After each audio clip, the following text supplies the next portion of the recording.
Assalamu alaikum, mi salmini on no kala ko wonti don ngare ko andi ngolo musidɓe moƴƴo ɓere meɗen assistance humanitaire d'urgence woni hande ko heɓi sokola ka meɗen gaɗe ko andintingol en haara hokkutirawo meɗen ɗon andi moytuɗen ka meɗen mamu ɗon tangiɗen ɗon kasa ɗum foyi ɗon anditi fi makko ɓe addunamo ka bureau meɗen hariɗen fokkiti Conakry hiwde yurmede nden hiwɗen nawnare makko nden inɗen joni en addumo Conakry darugol so tawi woni e wawa haray wallude mo o hetta cellal ngal kono alhamdulillahi rabbil alamina koni woni ko Allah moyiri haray ko andi ngol ɗon haray hokkutirawo meɗen mo wonno yeddu kam modo ɗo woni ko feƴƴini hande gila noon bimmi moƴƴere men no kippi golleji ɗi mbay tontini namɗo no heewiri en moƴƴa fen o sayɗo ni woni 20 heures meɗen ka hôpital meɗen donka précisement meɗen ka morgue ɓay tontini haray kan hokkutirawo meɗen mo woni ko feƴƴini iɗe wondi ɗo noon e bora makko koyene maɓɓe wonno ko sendudu no iwri mamu hinno kadi bappa maɓɓe baba assalamu alaikum no hayfi haray ɗen anditi ñande iwnoɗen ka meɗen mamu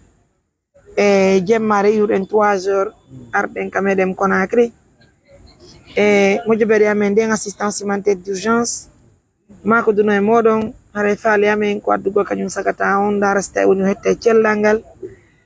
sere kadi haray Allah wulanɗo subhanahu wa taala on ñawiri kono ɗum ɗo feƴƴiri ɗo ni hara min holluno fantin faali amen kono hettira cellal ngal so tawi kadi Allah muyri ñaago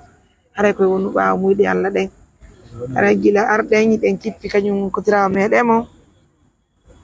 service kala ko ɓe holli e mo hani yaade en yawno kippugol en même temps kadi moƴƴere men nde wondude partenaire ɓe wawno kippugol frais ji ɗin fof on tiniɗo joni min humpodiri e coordinateur ɗum ko laminaɓe fi jawle ɗen ka meɗen don kaga ɓe holli fi kotira e meɗen ɓen ɗo ɓay on tini e mi wallinannomo 1 million 5 ga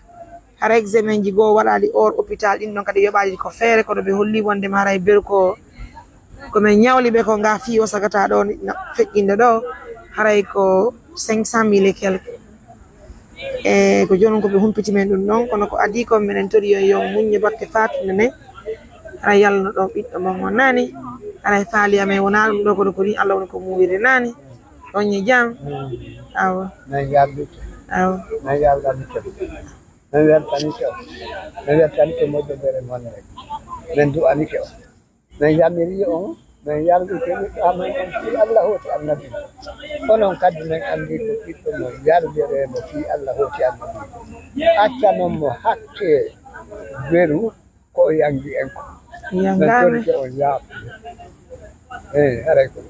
yangame nani baba yangame minen kadi faale amen ngari koye koto amen dikku hoti ɗen ñande arayno ɗen e hande no seedi kono on tini piye ɗen koni ko muyɗe Allah ɓaawa ɗum ɗon wonata hande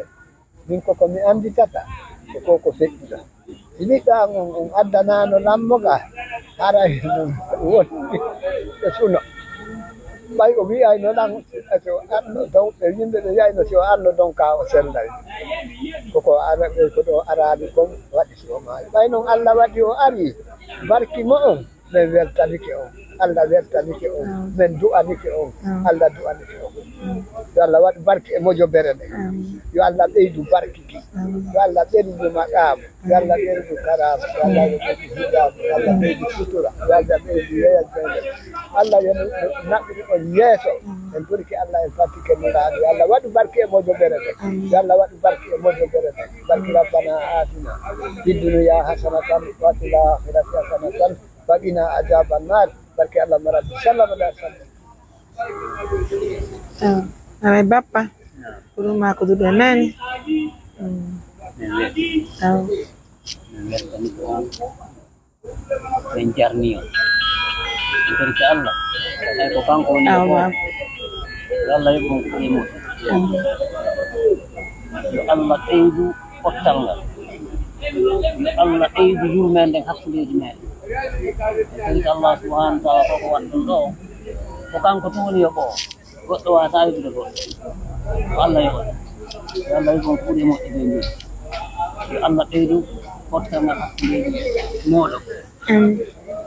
barki Allah yo Allah ɓeydu jawle woni iwde ɗo yo Allah ɓeydu yo Allah ɓeydu noyi nango o jokkere en ɗan kala ko waɗu ɗon fi o nawnu kuri ko Allah subhanahu wa ta'ala kanko ni o yalla kala aray men perke on der e ay neɗɗo kala ɗum manniɗa ko en toroɓe haɓɓe yaafa fuya